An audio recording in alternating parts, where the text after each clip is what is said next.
So I had an interesting conversation with a guy about a job, a possible job, and I was telling a friend from Alcoholics Anonymous about this tile project that I have coming up, and he was like, "Oh, I know a guy that does tile, and he might be looking for a helper, And I have experience with tile in the past, but mostly just for myself. But there's been a couple clients back in the day when I just had Brian's home service, Brian's handyman service. And I remember, like, I did this lady's back porch. I did a bathroom floor. I did a kitchen surround, the backsplash and all that, and everything turned out really nice. And I think there was a couple of other projects too. But so I have some experience at it, but I've always found it kind of frustrating and tedious, and then mixing up all the mud and stuff and working on your knees. And so it's never been my dream job. And then all the tile guys I've ever known, they were always like heavy drinkers and not very nice guys either. And so I guess you could say I'd avoided the world of tile, or tile contractors. And then when I was in Florida, a lot of Cubans were doing the tile thing. I remember one day this one Cuban guy, he looked like super white, and we were talking, and I started complaining about all the immigrants taking all the jobs before I realized that he was fresh off the boat from Cuba. So he was one of the immigrants taking all the jobs. So you just never know who you're talking to. You can put your foot in your mouth pretty easily. So this guy, he said, "Oh yeah, I'll call this guy up right now and let you talk to him." And so he called him, and he kind of told him about me, and then the first thing the guy was, "Well, like, how much sobriety does he have?" And so I'm almost to 90 days of being sober now, but it's not like I was like in the depths of my drinking like 90 days ago. Like, I kind of like my heavy drinking days, my bad drinking days are like a long ways behind me. And I had been drinking with my buddy Justin, but more like just going up to a restaurant and having some beers, and but kind of a couple times overdoing it to the hangover deal. But even when I was a heavy drinker, I always made it to work.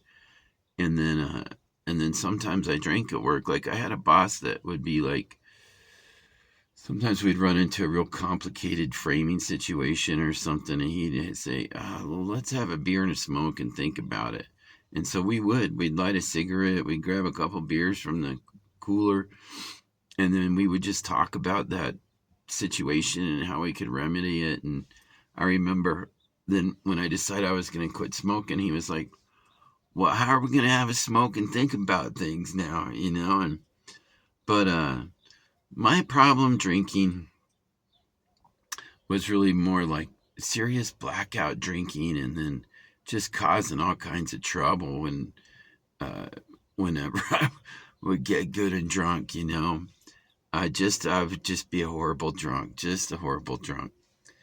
And but I haven't been like that in a long time, so I felt like this guy was judging me, based on my how long I had been sober. It kind of didn't make sense. Like, I could have met him as a normie, and he wouldn't have known any better. And but he was like, "Well, what if he goes out and then he doesn't show up for work?" And it was just like, so there was that first, and that was kind of off-putting.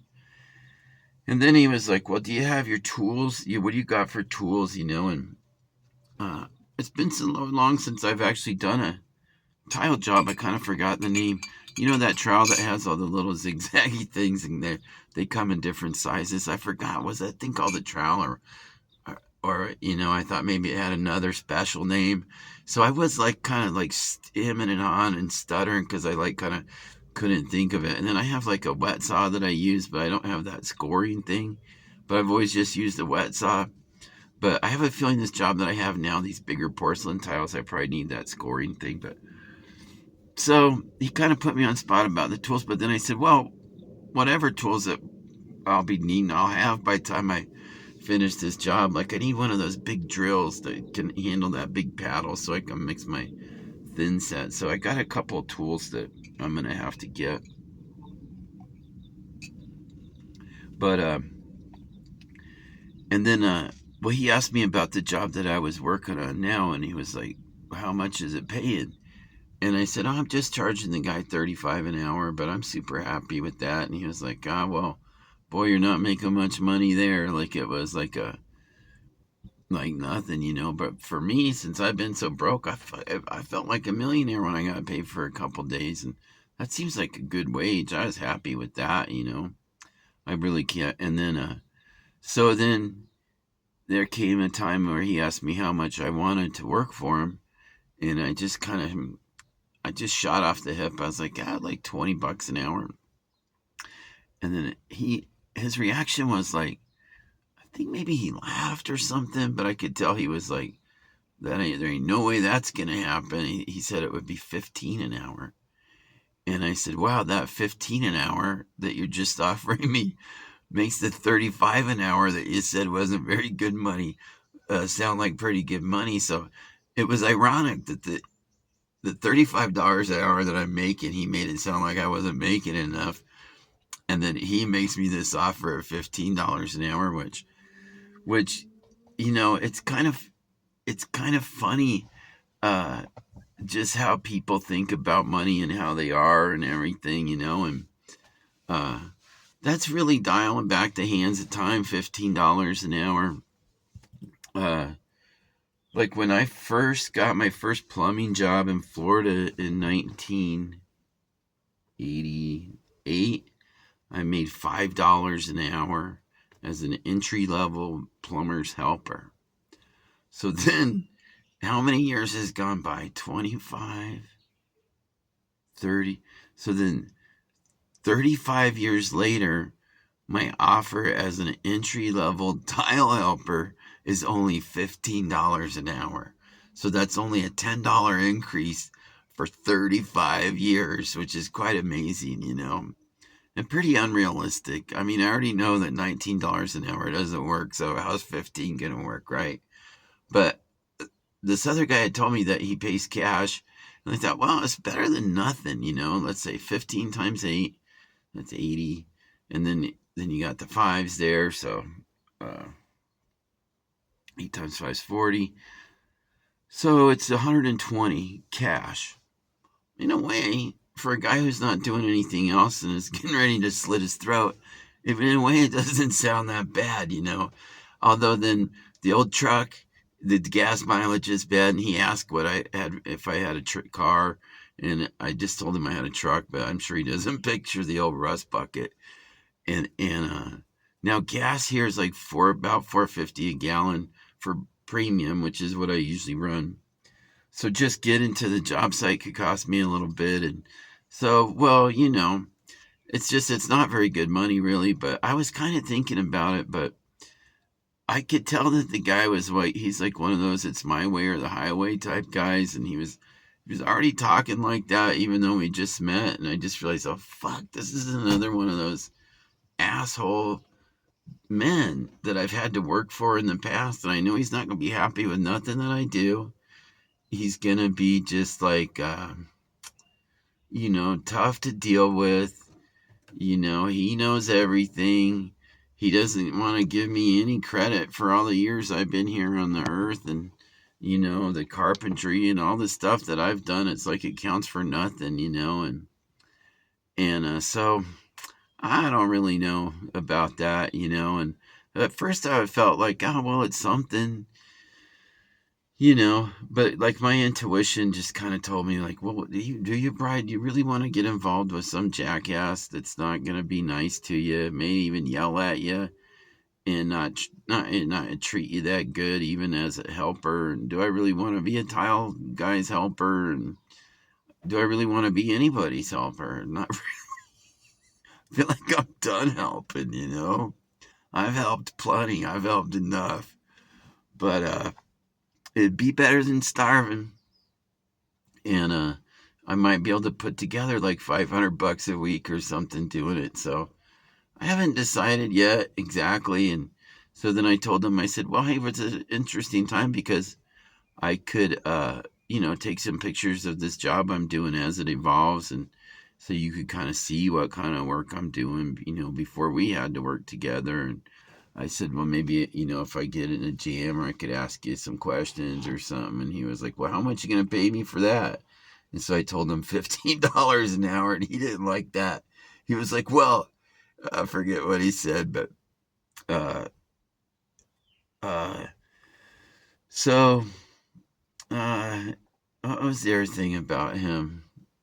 Uh, I don't know. It just seems like trouble, and probably not worth it. But that's the other thing. Once you get desperate, when you get down here at the bottom of the barrel, it's tempting to get involved with things that you probably shouldn't get involved with.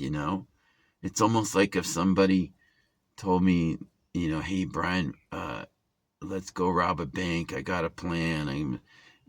But right now, since I've been on the edge of suicide, I'm like, well, maybe the bank robbing thing, I would probably be like, oh, well, okay, we got a getaway driver. What are we going to wear masks? I might start scheming, along with the person, but I normally wouldn't. But it's just because I'm sort of jammed up. You start considering robbing banks, or being a guy's helper, or just taking some other, crappy job. But I'm joking about the bank robbing, of course. Just kind of funning around there, but you get the point. So I don't know. I just don't even know about that one. So I'm hoping that the other thing will will come through. But I think being able to spot trouble, going with your gut, like my intuition tells me, I didn't, and I don't even really want to send him any pictures of my job or anything, but I don't know. And then he did end up talking to me and giving me a lot of info. Like, I could tell he liked talking about tile, and he even liked kind of teaching people. So I feel like he could be a good coach.